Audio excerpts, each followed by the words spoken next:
भारताने पाकिस्तानवर केलेल्या कारवाईचं वैशिष्ट्य हे आहे की भारताचा जो मारा होता तो अत्यंत अचूक होता. क्षेपणास्त्र जिथे जाऊन आदळली पाहिजे होती तिथेच ती जाऊन आदळत होती, जरा इथे नाही किंवा जरा तिथे नाही.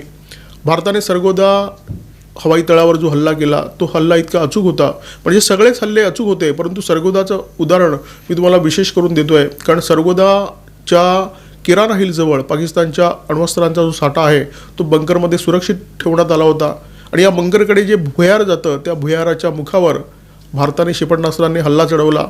हा हल्ला खरं तर त्या बंकरवर सुद्धा चढवता आला असता, ज्या बंकरमध्येही क्षेपणास्त्र सुरक्षित ठेवण्यात आली होती, परंतु भारताने मुखावर हल्ला केला आणि त्याच्यानंतर जे काही घडलं ते सगळ्या जगाला ठाऊक आहे. भारताने हे दाखवून दिलं की पाकिस्तानची जी अण्वस्त्र आहेत ती भारताच्या दयेवर आहेत. जोपर्यंत भारताची दया आहे तोपर्यंत ही अण्वस्त्र सुरक्षित राहतील. जेव्हा भारताचा तिसरा डोळा उघडेल तेव्हा आम्ही ही अण्वस्त्र नष्ट करू शकतो.